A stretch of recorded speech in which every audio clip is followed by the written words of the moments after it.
Mapagpalang araw sa lahat saang sulok man kayo ng mundo.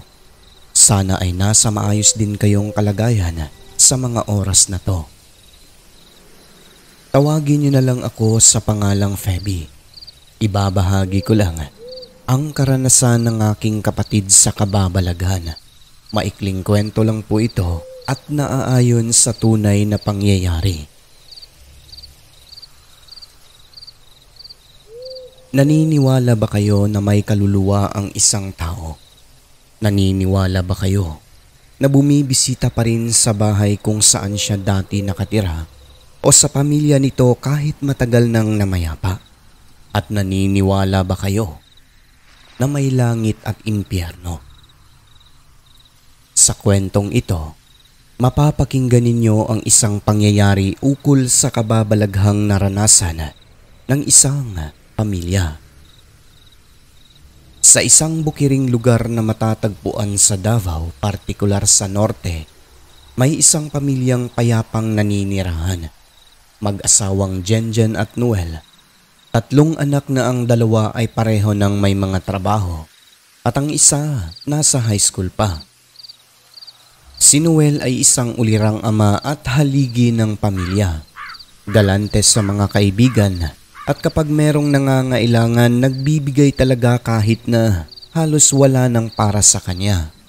Sobrang masiyahin kung kaya kilala talaga siya sa baryo na yon na isang mabuting tao.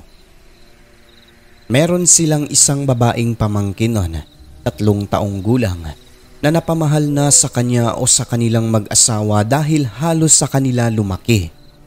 Itago na lang natin ang batang ito sa pangalang Nicole.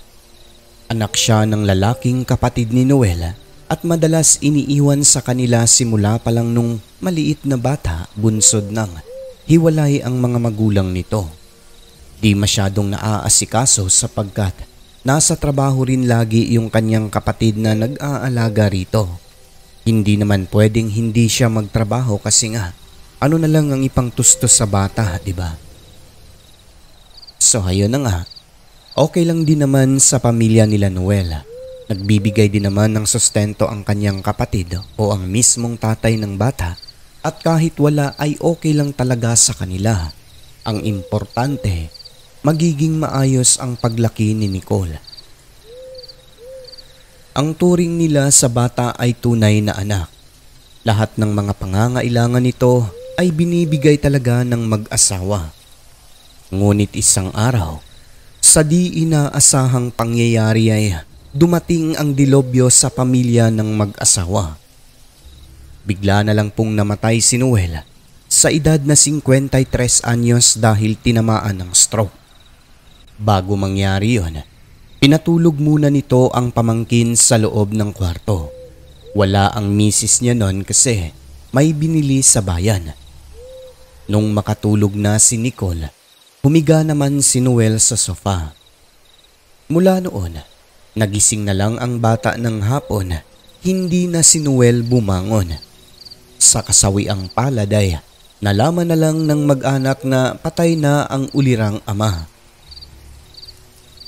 Masakit para sa pamilya ang mawalan ng tatay lalo pat napakabuti nito kahit na sa ibang tao. Ngunit sa kabila nun, walang nagawa kundi tanggapin ang nangyari. Ganun talaga ang buhay. Tanging Diyos lang ang nakakaalam kung hanggang kailan lang tayo sa mundo. Lahat ng mga pangyayari may kaukulang dahilan. So madako na tayo sa kababalaghan. Nakaburol na at pinaglalamayan si Noel. Siyempre ang mga batang tulad ni Nicole, hindi alam ang salitang patay. Di pa alam kung bakit nakahiga ang tatay Noel niya sa kabaong. Sa murang isipan nito, akala niya natutulog lamang. Ngunit may kakaibang kilos kay Nicole. Napapansin ng mag-anak Naglalaro lang siya madalas sa may upuan kung saan sila malimit na naglalaro ng Tatay Noel niya dati. Kung minsan naman ay nagsasalita ng mag-isa na akala mo may kausap kahit na siya lang naman ang nandun. Isang gabi, kakatapos lang magdasal noon. Nakatayo ang kapatid ni Noel sa harap ng kabaong at kinakausap yung namatay. Kung nasaan ka man ngayon, utol, alam kong masaya ka na. Huwag kang mag-alala, kami na ang bahala kay Nicole na tinuring mo ng tunay na anak. Ilang sandali pa, lumapit sa kanya ang bata sa likuran at kinakalabit ang pantalon. Sabay nagsalitang gusto niyang magpakarga para makita yung nakahiga sa kabaong.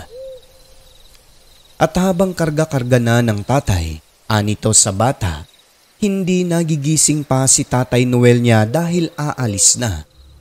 Saan po sila punta, Papa? Sa langit, anak. Langit? Oo, aalis na si Papa Noel mo. Ayan, Papa, tingin sa atin, dalawa sila. Laro kami mamaya. Ano, anak? Anong dalawa? Dalawa, Papa. Yan, higa. At yan, tingin atin. Laro kami mamaya, upuan. Naglalaro kayong dalawa? Opo, Papa. Ayan, Papa, ngiti atin dalawa. Medyo kinilabutan ang ama nang marinig ang sinabi ni Nicole. Dahil turo siya ng turo sa katabi ng kabaong, wala naman po silang nakikita roon. Simula noon, lagi na nilang binabantayan ang galaw ng bata. Napapansin nila na kapag tapos na ang dasal, yun ang oras kung kailan siya maglalaro sa may upuan kung saan sila malimit naglalaro ng yumao nitong tiyuhin. Nasaksihan nilang may kakaibangang kilos ang bata. May kinakausap nga ito na parang nasa tabi niya kasi tumitingala pa siya. Nang minsang pasimpleng tinabihan ng tatay, narinig nito ang mga kataga mula sa bibig ni Nicole. Iyo yan, Tatay Noel. Akin naman ito isa. Habang inaangat ang isang maliit na laruan na para bang inaabot nito. Di nagtagal noon, tumayo naman ang bata at parang may sinusundan. Nang tanungin nila, ang sagot nito maglalaro umano sila ng Tatay Noel niya. Saan tatay mo, Nicole? Di namin kita, ituro mo nga. Ayan po, tatay, ngiti siya atin. Inilabutan ang lahat pero hinayaan lang nila nun ang bata upang malaman kung tunay ba talagang may kababalaghang nangyayari. Palakad-lakad malapit sa kabaong, pabalik-balik sa paborito nilang upuan ng Tatay Noel niya at may kinakausap na hindi naman nakikita ng iba. So ang iba namang nasa loob ng bahay, binabantayan lang si Nicole. Hanggang sa isang gabi noon, kakatapos lang magdasal, dito talagang nasyak sila sa bata pati na yung asawa ng namayapa dahil sa kanilang nasaksihan. Paano kasi, habang nagsasalita nun si Nicole, bigla na lang umangat ang buhok nito na para bang sinusuklay. Nang tanungin nila, inayos daw ng tatay niyang si Noel. So syempre, kahit sino ay kikilabutan talaga. Nang dahil sa kanilang nasaksihan, mas lalo silang napapaniwala na meron talagang kaluluwa ang isang tao. Subalit hindi mawala yung pag-aalala ng pamilya kasi nga, anila, baka ibang kaluluwa naman ang nagpapakita at kumakausap sa bata. Ang ginawa na lamang ng pamilya, sa tuwing maglalaro na si Nicole, kinakausap ang kaluluwa na yon na wag nang magpakita sa bata. Wag nang mag-alala kung si Noel man ito dahil hindi naman nila pababayaan ang bata. Matapos noon, nasabi nilang maaaring si Noel nga ang kaluluwang yon dahil simula noon ay hindi na nagpapakita kay Nicole ayon mismo sa bibig nito. Nang minsang tanungin pa, hindi na umano dumarating si Tatay Noel niya para makipaglaro sa kanya matagal na. Naihatid na lang nun sa huling hantungan ang patay, hindi na talaga nagpakita. Pero ayon sa asawa na si Jenjen, nagpaparamdam daw sa kanya yung yumaong asawa sa pamamagitan ng panaginip. Laging sinasabi nito na huwag pabayaan ang mga anak lalo na si Nicole dahil maliit pa. At ayon sa kanya nung wala pang 40 days, nararamdaman niyang bumibisita ang kanyang mister dahil may mga pagkakataon na naaamoy niya ang pabango nito. Isang pagkakataon pa, lagpas na noon 40 days. Alas 9 pasado, habang nanunood sila ng TV sa sala, bigla na lang dahan-dahang bumukas ang pintuan ng kusa sa harapan. Kasunod noon, nakaamoy sila ng pabango. Alam nilang may pumasok talaga sa loob ng bahay dahil yung kurtina ay gumalaw na parabang naihip ng hangin, tapos yung alaga nilang aso ay nakatingin din sa pinto at parang may sinusundan hanggang dun sa may upuan na paborito ni Noel. Wala si Nicole sa kanila. Natakot naman ang dalawang anak pero ang nanay ay kalma lang. Yung kilos naman po ng aso, nagsasalita pa na akala mo may kinakausap na hindi nakikita. Ang ginawa ni Jenjen para mapanatag ang kaluluwa ng kanyang yumaong asawa kasi nga nandyan din sa isip niya na parang hindi pa gusto nitong mamatay. Kinausap niya at sinabing magpatuloy sa kanyang paroroonan at wag na silang alalahanin. Nang gabi rin na yon, nanaginip si Jenjen sa kanyang asawa. Nagkausap sila at sinabi umano nitong bibisita raw siya paminsan-minsan. Pagkatapos nun, masaya itong nagpaalam sa kanya at nakangiting kumakaway habang lumalayo. Simula nun ay hindi na nagpaparamdam si Noel at dahan-dahan din namang nakamove on ang pamilya. Nasabi ni Jenjen noon na ang panaginip kong minsan ay talagang tunay. Paano ba naman kasi? Tulad ng sinabi ni Noel sa panaginip dati, makalipas ang halos 1 taon noon simula nung namatay ito, nagkatotoo po yun. Minsan isang hapon, nasa kanila noon ang batang si Nicole dahil may pinuntahan ang ama nito. Hinayaan niya lang sa may sala. Maya-maya pa, di namalayan ng nanay na nasa labas na ng bahay ang bata naglalaro sa ilalim ng puno ng mangga. Nagtaka na lang siya kasi tuwang-tuwa ang boses nito at pag-aakala niya pa sa umpisa aso lang ang kalaro.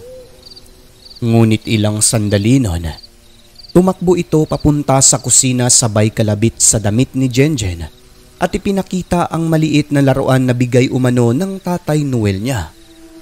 Maluhaluhang sinabi ng bata, nandun daw sa labas ang tatay niya, niyakap siya at nakipaglaro saglit sa kanya. Ang nakakamangha pa sa kwento nito, may kasama umanong 2 malalaking tao yung tatay niya. Nasa kanan at kaliwa, mapuputi ang damit at may mga pakpak na kulay puti rin. At kung bakit umiiyak si Nicole, ay dahil nagpaalam daw agad ang tatlo bago pa lang naman daw silang dumating. Halos hindi naman makasagot si Jenjen kasi hindi marunong gumawa ng kwento ang bata. Sa madaling salita, totoo yung kanyang sinabi. Ang ginawa ng nanay ay dali-dali itong lumabas ng bahay para tignan yung sinasabi ni Nicole. Sa maniwala kayo o hindi, pagkalabas ni Jenjen, kita niya sa unahan ang yumaong asawa na kumakaway pa sa kanya bago tumalikod at naglakad palayo pero wala yung 2 malalaking tao na sinasabi ng bata. Hinabol niya ito at tinatawag pa pero hindi na siya nilingon at pagkadaan sa may puno ng nyog sa isang kurap, bigla itong naglaho. Sa nangyari, pati si Jenjen noon ay naiyak na lang talaga. Sana daw kinausap man lang siya bago umalis. Hindi naman po ito nabigo dahil kinagabihan na panaginipan niya si Noel. Ang sabi sa kanya, yun na umano ang pinakahuli niyang bisita dahil aalis na sila papunta sa langit kasama ang 2 anghel. Labis ang pasalamat nito dahil mga puting anghel ang sumundo sa kanya. Yun lang ang narinig ng asawa pagkatapos ay nagising na siya. Napanatag naman ang loob ni Jenjen. Nasabi na lang nito, meron talagang kaluluwa ang isang tao at kapag oras mo na talaga. Sa ayaw at gusto, may hangganan ang buhay ng bawat tao. Hindi malalaman kung kailan magtatapos at tanging Diyos lang ang nakakaalam nun. Kaya hanggat nabubuhay, gumawa ng mabuti sa kapwa sapagkat malamang sa malamang. Ito ang pagbabasehan kung saan patungo ang iyong kaluluwa. Kung itim ba o puting anghel ang susundo sa iyo at iyong sasamahan. At dito na po magtatapos ang aking maikling kwento. Isang kababalaghang kaganapan tungkol sa kaluluwa at anghel.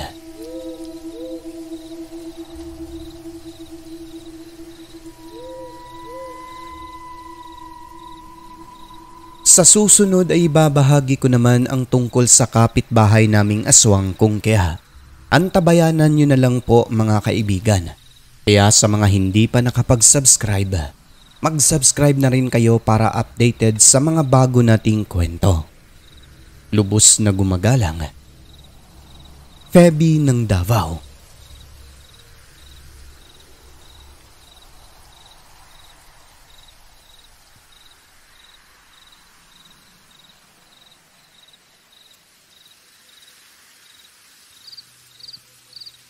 Ang mundong ating ginagalawan, nababalot ng kahiwagaan na tanging ang Diyos lamang ang siyang may kasagutan. Ako po si Alex at ito ang Southern Mindanao Creepy Experience.